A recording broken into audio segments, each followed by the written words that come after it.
Just had the construction of the deck completed, and I was setting up sprinkler lines for the potted plants that are here. I had run a line under the deck, and I put another line down between the boards of the deck underneath. I was reaching underneath behind this fascia board, trying to find both ends of the tubing so I could connect them, and I felt something very sharp hit my hand.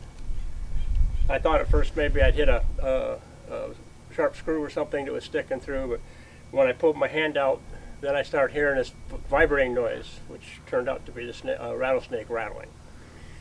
So just to be sure, it started to hurt, but I was kind of sure already. But I backed off over here and got down where I could see underneath, and the snake was coiled up on this pier, on the inside of it behind this fascia board where I couldn't see it. Even if I was just looking under here, I wouldn't have been able to see it. I'd have to have gotten way back over there.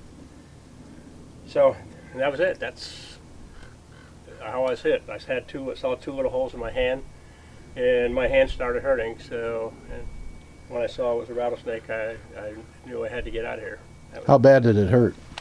It started hurting almost immediately, but over the first minute or so, the pain really started to come on.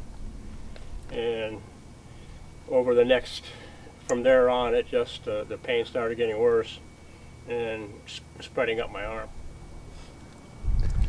So what did you do? Did you go to tell your wife? Was she here to? Well, I was here by myself. Uh-oh. So my first reaction is I got to get to a doctor or a hospital or something. And I went in the house and got my keys and went downstairs to the garage, and I got in the car and I sat there a minute thinking, well, where am I going to go? This really doesn't make any sense. So the smart thing to do is call 911. So that's what I did.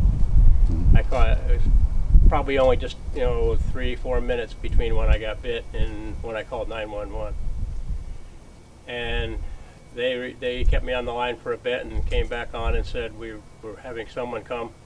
We'll have somebody on the way there. They asked me questions like, where are you? I said, I'm at home. And they said, inside or out? I said, out. They said, well, go inside, lay down, and make sure you've got a door unlocked so we can, when the responders get there, they can get in for you. So how long did it take? Well, from the time I called 911 till some first responders got there, I'm guessing because everything kind of started running together as far as time goes. I can't recall that well, but between when I got bit and when the ambulance got here, it was probably about 40 minutes, half hour, 40 minutes. Mm-hmm. And the ambulance came down from Oakhurst. How did you feel by the time they got here? Well, by the time after I made the 911 call, I did go inside and I laid down on the couch. And the way it feels is, first of all, it's just the pain that comes up the arm, and then after 5-10 minutes, maybe 5 minutes, started getting a dry feeling in my mouth and getting this tingling, kind of a tingling, burning sensation, and that spread up the arm. And while I was laying there, it just gradually spread through my whole body, from the toes to up through my head, everything. It was just this real tingling, burning.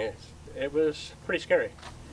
At that point, I was laying there on the sofa waiting for somebody to come get here, and I knew from what I've read, I know a little bit about rattlesnakes, and it's pretty unlikely for a healthy adult to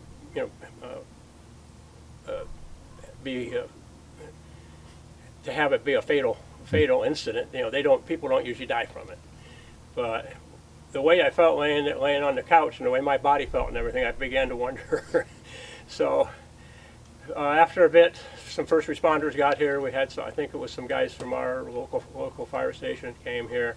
Then some other guys showed up, and which they were EMTs. I think they might have came from Cal Fire. I'm really not sure. There was a lot of people here. By the time the ambulance got here, there was a whole bunch of folks in there, all first responders of one sort or another. Did they give you anything? Actually, the first people that came by here was security. then they picked up on the 911 call, and so they knew what was going on. They did not give me anything until I was actually in the ambulance and on the way down, and the reason is that the only place you can get antivenom is at a hospital, and even there, not all hospitals have the antivenom. So they gave me something for pain and all when I was while I was in the ambulance, but they called ahead to see if what hospital had the antivenom on hand. I go to Kaiser, so they checked with Kaiser, but they thought it would probably be community I'd have to go to. But when they called in, Kaiser did have the antivenom, so they took me directly there.